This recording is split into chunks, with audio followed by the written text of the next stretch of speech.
السلام عليكم كاملين. اليوم جبت لكم واحد الدواء قديم ولكن مازال كيتستعمل بزاف. الدواء الاسم ديالو لارغاكتيل، دواء اللي بعض الناس تيشوفوه مهدئ وبعض الناس معتبرينه خطر. في هذا الفيديو غادي نفسر لكم كل شيء. شنو هو لارغاكتيل، علاش كيتعطى، علاش بعض الاطباء كيستعملوه بالزربه، وشنو الفرق بين الاستعمال الامن والاستعمال الخاطئ. شدوا معايا دقائق قليله وغادي تفهموه من حتى للزيت. شنو هو لارغاكتيل؟ هو دواء مضاد للدهان من الجيل الاول. الاسم العلمي ديالو كلوبرومازين، ولكن ماشي غير للدهان، هو كذلك مهدئ قوي وكيتعطى في بزاف ديال الحالات اللي خاص فيها التهدئه السريعه. كيفاش كيخدم لارغاكتيل؟ كيخدم على واحد الماده في المخ سميتها الدوبامين، كيهبط النشاط ديال الدوبامين وهذا الشيء كيؤدي الى تهدئه قويه، نقص القلق المفاجئ وكذلك النعاس، ونقص الهلوسات او الافكار المزعجه عند بعض الحالات،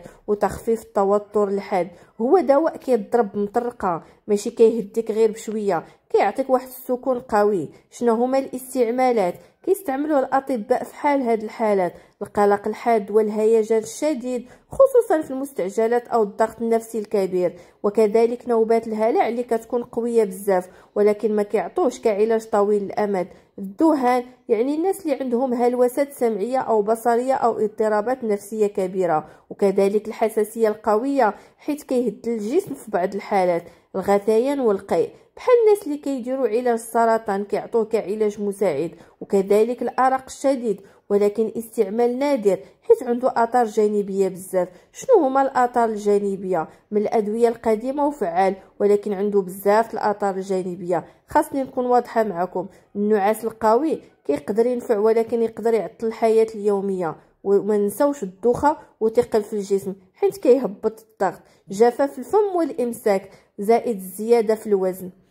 تيبس العضلات وحركات بطيئه حيث كيأثر على الدوبامين بزاف. وحساسيه للشمس يعني خاصك تحمي وجهك ويديك. اضطراب ضغط الدم وكذلك التأثير على القلب عند بعض الناس خصوصا الناس اللي عندهم مشاكل سابقة. الجرعات: الأطباء غالبا كيعطوه بجرعات صغيرة في الأول، ما بين 25 ملغ حتى 50 ملغ، وممكن يطلع حتى الجرعات أكبر حسب الحالة. ولكن نصيحة مني: ماشي دواء خاصك تشريه بلا وصفة، وماشي دواء خاصك تلعب به. واش لارغاكتيل كيولد الادمان؟ لارغاكتيل ماشي دواء ادماني بحال البنزوديازيبينات، ولكن الناس اللي كياخذوه على شكل مهدئ كيقدروا يتعلقوا به نفسيا باش ينعسوا. يعني التعلق ماشي ادمان كيميائي. شنو هما التحذيرات المهمه؟ كاينين حالات ممنوع فيها لارغاكتيل بحال مشاكل في القلب، الضغط المنخفض، والحمل والرضاعه، وكذلك الامراض ديال الكبد والصرع وكبار السن بزاف. وياك ثم وحياك لا تجمعيه مع الكحول ولا مع ادويه مهدئه اخرى بلا استشاره. الخلاصه: لارغاكتيل دواء قوي وقديم ومفيد في الحالات اللي كتحتاج تهدئه عاجله، ولكن ماشي علاج يومي وماشي دواء ناعس. خاص مراقبه الطبيب وجرعات مضبوطه. اذا كنتي كتفكر تاخذه غير باش تنعس او باش تهرب من القلق فهاد الطريق غلط. كاينين بدائل احدث وامن وبتاثيرات جانبيه اقل. شاركوني تجربتكم في التعاليق وشكون فيكم خداه من قبل، وما تنساوش الاشتراك والدعم. وإلا عجبتكم القناه ديالي ما تبخلوش عليا بواحد جيم واشتراك وتعليق زوين من عندكم، تيفرحني وتيخليني نستمر. السلام عليكم وباي باي.